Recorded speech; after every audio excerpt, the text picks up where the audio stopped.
राष्ट्रवादीचे आमदार रोहितदादा पवार आपल्यासोबत आहे. आपण त्यांच्याशी बोलणार आहोत. जनसुरक्षा विधेयक जे आहे ते चर्चेसाठी आणलं जात आहे. विरोधक म्हणून भूमिका काय असणार आहे आणि विरोध होईल याला असं वाटतंय?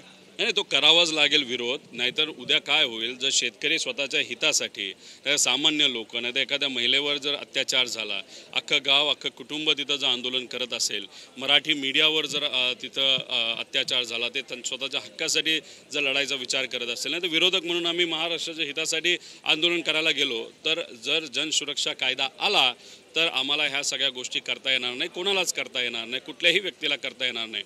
मग कुठेतरी संविधान जे आपलं आहे, संविधानाला अप्रत्यक्षपणे मारण्याचा प्रयत्न हा भाजपकडनं जनसुरक्षा कायद्याच्या माध्यमातून होतोय.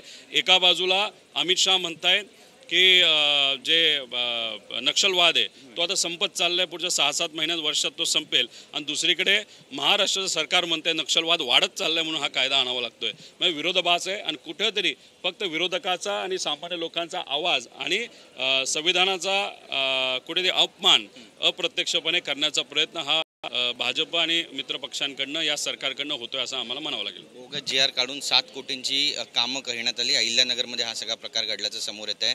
विरोधक म्हणून भूमिका काय असेल आणि ज्या पद्धतीनं सध्या अशा पद्धतीनं GR काढले जात आहेत, प्रसाद लाड यांच्यासोबतही AI चा वापर करून त्या ठिकाणी जे पैसे आहेत ते ट्रान्सफर करण्याचा प्रयत्न झाला होता, काय म्हणाल?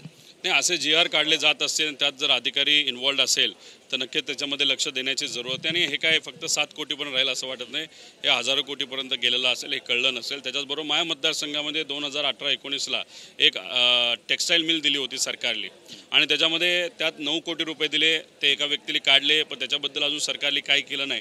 त्यामुळे AIचं फक्त कदाचित काही लोक नाव देत असतील, ठीक आहे, एका आमदाराच्या बाबतीत ते झालं असावं, पण सरकारच्या बाबतीत ते न होता वेगळे काही कारणं असतील, त्याच्या संगनमत असेल आणि त्याच्यामध्ये अधिकाऱ्यांपासून वरपर्यंत लोक जुडलेली असतील आणि त्यातून ते पैसे काढले जातील. मग कुठेतरी हा भ्रष्टाचाराचाच एक विषय असेल असं वाटतं. हिंदी सक्ती करून 20,000 परप्रांतीय शिक्षकांना इथे नोकरी देण्याचा प्लॅन होता, अशी धक्कादायक माहिती आता समोर येते, सूत्रांकडून माहिती मिळते. याकडे नेमकं कसं पाहताय? कारण आता GR तर रद्द झालेले आहेत, पण आता बरेचसे कांगोरे आहेत, याला धरून ते आता समोर येऊ लागले. हे बघा, 20,000 परप्रांतीय शिक्षकांची भरती करून भाजपला काय करायचं होतं तर त्यांचा अजून एक स्लीपर सेल चालू करायचा होता, जो स्लीपर सेल गावागावामध्ये जाईल आणि मग कुठंतरी हिंदीबद्दल आणि मराठीचा द्वेष हा लोकांमध्ये अजून जास्त आपल्याला कसं पोहोचवता येईल, त्या जेणेकरून दिल्लीत बसणारे जे सर्व नेते जे भाजप आहे त्यांचा प्रभाव या महाराष्ट्रावर कायमस्वरूपी राहील. त्यामुळे हे कुठेतरी खेळी होती. आणि 20,000 शिक्षक म्हणजे मराठी माणसांना नोकरी तिथं पण नाही, तुम्ही परप्रांतीय 20,000 लोकांना भरती तिथं देणार होता, त्यात कुठेतरी तुम्ही एक स्लीपर सेल निर्माण करण्याचा विचार करत होता आणि दुसऱ्या बाजूला राजकारण करण्याचा प्रयत्न तिथं करत होता, असं आमच्या सगळ्यांचं मत आहे. याला निषेधच केला पाहिजे. म्हणून आम्ही सातत्याने म्हणतोय की हे जे 1ली ते 4थी सक्ती आहे ती फार चुकीची आहे, त्याच्या मागे अनेक कारणं आहेत. आणि हे जे भाजपचे नेते आहेत ते मराठी असले तरी मराठी आणि महाराष्ट्राबद्दल खूप विश्वास करताना आपल्याला दिसत नाहीत.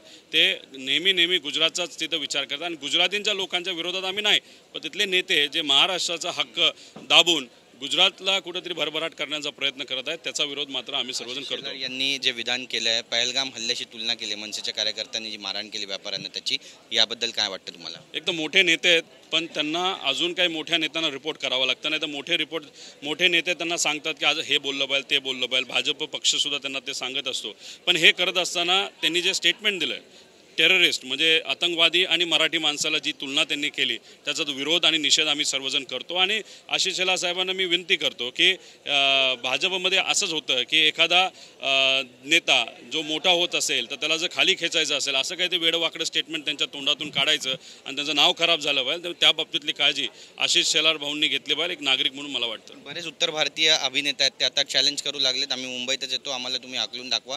निरहुआने थेट चॅलेंज केलं आहे. अरे कोणतरी भोजपुरी ॲक्टर आहे वाटतं, त्याला म्हणतो की एकदा येऊनच दाखव मग बघू तुझ्याकडे.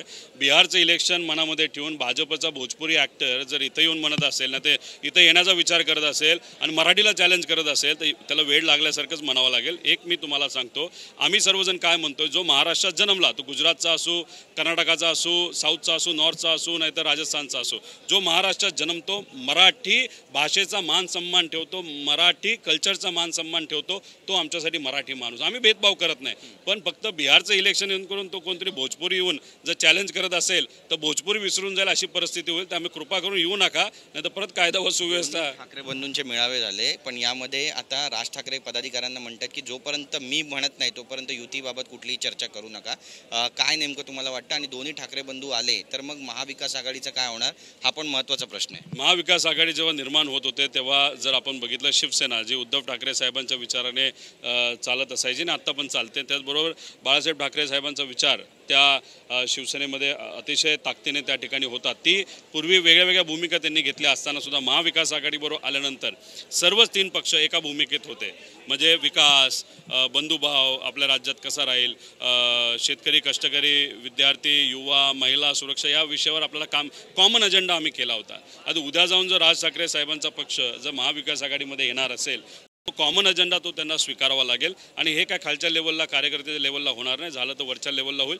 बघूया त्या पद्धतीची बैठक या सर्व पक्षाच्या प्रमुख नेत्यांची कधी होती हे आपल्याला बघावं लागेल. शेवटचा प्रश्न आहे, ठाकरेंचा तर मेळावा झाला, GR रद्द झाला, याचं श्रेय त्यांनी घेतलं अशी टीका आता पृथ्वीराज चव्हाण करतायत. महाराष्ट्रामध्ये सगळ्यांनी या GRला, त्रिभाषा सूत्राला विरोध केला, त्यामुळे सरकारला GR रद्द करावा लागला. पण ठाकरे जर मेळावा घेत असतील, श्रेय घेत असतील तर ठीक आहे असं म्हणतायत ते. तुमची नेमकी भूमिका काय याबाबतची? नाही, याच्यामध्ये आपण जर उद्धव ठाकरे साहेब असतील, राज ठाकरे साहेब असतील, यांनी आक्रमक भूमिका घेतली आणि त्यांना मग आमच्यासारख्या पक्षाला पाठिंबा दिला, अनेक सामाजिक कार्यकर्त्यांनी पाठिंबा दिला, सामान्य लोकांनी पाठिंबा दिला आणि त्यानंतर ह्या सरकारला भीतीपोटी घाबरून GR मागे घ्यावा लागला. त्यामुळे जर श्रेय देत असतो तर महाराष्ट्रात आपण दिलंच पाहिजे. पण या दोन जे नेते आहेत, राज ठाकरे साहेब आणि उद्धव ठाकरे साहेब, यांना नक्कीच थोडंसं जास्त श्रेय हे जाऊ शकतं. काँग्रेसला नाही असं नाही, आपण सगळे एकत्रित आहोत, पण तरीसुद्धा जे खरे ते खरे असं मला तरी वाटतं. धन्यवाद बातचीत केल्याबद्दल. तर आपण पाहतोय की रोहित पवार यांनी आपली भूमिका मांडली आहे आणि दोन्ही ठाकरे बंधूंना जास्त श्रेय जाईल त्रिभाषा सूत्र रद्द झाल्याबद्दल अशी ठाम भूमिका त्यांनी मांडली आहे. कॅमेरा पर्सन योगेश गुरवशा, गिरीश गायकवाड, TV9 मराठी, मुंबई.